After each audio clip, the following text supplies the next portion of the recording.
बच्चों को सभी कैसे हो, आशा करते सभी अच्छे होंगे। तो आज मैं आप लोग क्लास 4 का सब्जेक्ट हिंदी का नेक्स्ट क्लास लेने जा रही हूँ। चैप्टर 10 पौधा और पेड़, ये चैप्टर आप लोग का पढ़ाई चल रहा था। तो मैंने ये आप लोग का स्टार्ट कर दिया था चैप्टर। जैसे मैंने आप लोग ये जानते हैं, ये कहानी दो भाइयों की है जो जापान में रहते हैं, जापान के एक गाँव में रहते हैं।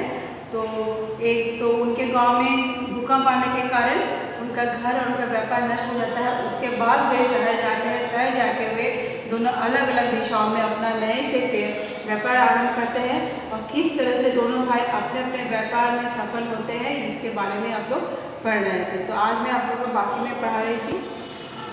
आज मैं आप लोगों को चैप्टर नंबर पेज नंबर 68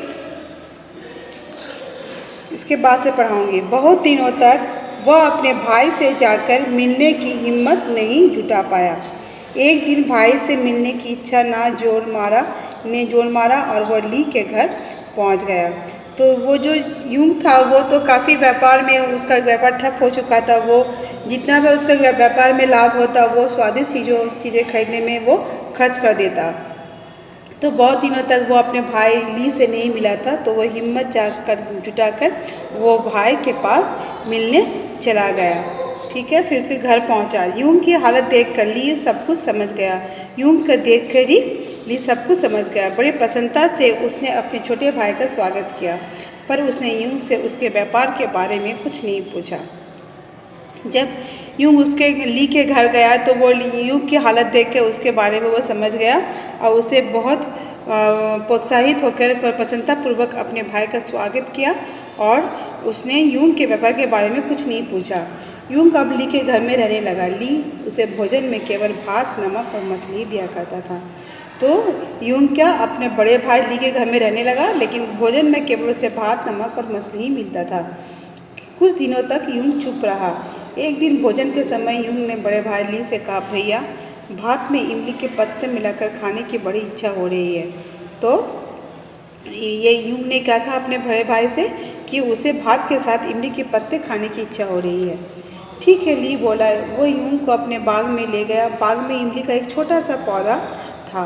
उस पौधे की ओर इशारा करते ही ली बोला, तुम इस पौधे से पत्ते तोड़कर अपने काम चला सकते हो।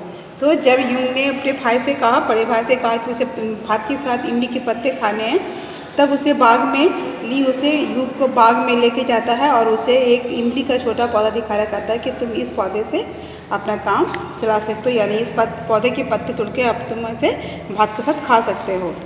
अब यूंग उस पौधे से पत्तियां तोड़कर उनका उपयोग अपने भोजन में करने लगा। जल्द ही उस पौधे की सारी पत्तियां खत्म हो गई। सारी पत्तियां समाप्त होने पर पौधा सूख गया। अब क्या था, जब वो उसे भात के साथ वो इमली के पत्ते खाने शुरू किया तो चूंकि पौधा छोटा था तो जल्दी वो सारा पौधे के पत्तियां खत्म हो गई। जैसे ही पत्तियां खत्म हो गई वो पौधा भी मर चुका, वो सूख गया था। अब यूंग परेशान हो गया। उसने अपनी समस्या बड़े भाई के सामने रखी। ली इसी दिन का इंतजार कर रहा था।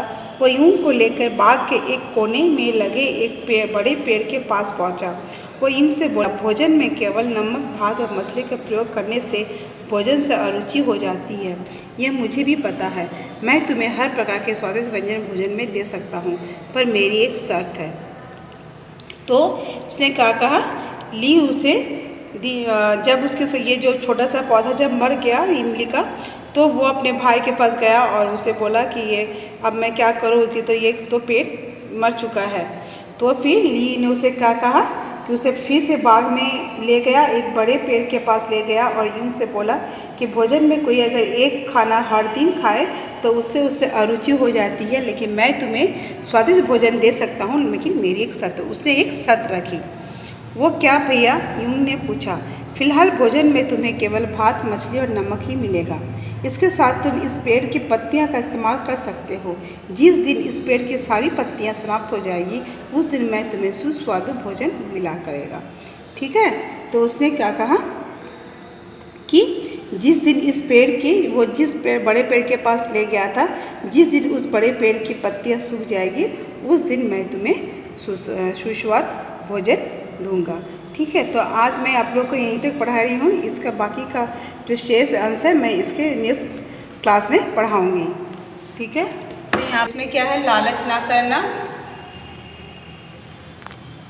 तो जैसे कि इसमें ही पता चलता है युग अपने लालच चीज को रोक नहीं पाया, उसे स्वादिष्ट भोजनों का लालच था, इसलिए वो अपने व्यापार में जितने भी लाभ करता वो उसे अपने स्वादिष्ट भोजन खरीदने में नष्ट कर देता था। तो इसी से कहते हैं लालच का अपने रोक नहीं पाया और वो लालच के कारण वो सारा पैसा वो नष्ट कर दिया था। फिर बचत की आदत, यहाँ पे क्या होगा आपका, बचत की आदत। तो अब वैसे मैंने आपको कहा कि कुछ भी आप कोई भी आय करें, चाहे छोटा से छोटा व्यापार, कोई भी आय करता हो, उसमें हर व्यक्ति को चाहिए कि उसमें वो कुछ ना कुछ बचत करे। अगर बचत नहीं करेगा तो जब पैसों की ज़रूरत पड़ेगी, मुश्किल समय में उन्हें पैसे नहीं मिलेंगे। तो इसलिए यहाँ पर बचत की आदत हर कोई को करना चाहिए। ठीक है, तो मैं आप लोग को कुछ सच बताऊँगी। जैसा है आपका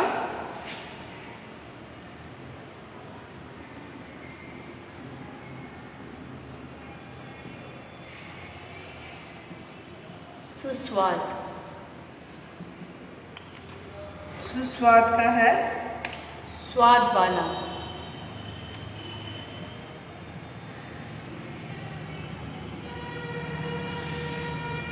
ठीक है, हम लोग लिख सकते हैं। तो आज का अध्याय मैं यही समाप्त करती हूँ। इसका बाकी का जो शेष आंसर मैं आपको नेक्स्ट वीडियो में बताऊंगी। आज से क्लास में समाप्त करती हूँ। धन्यवाद।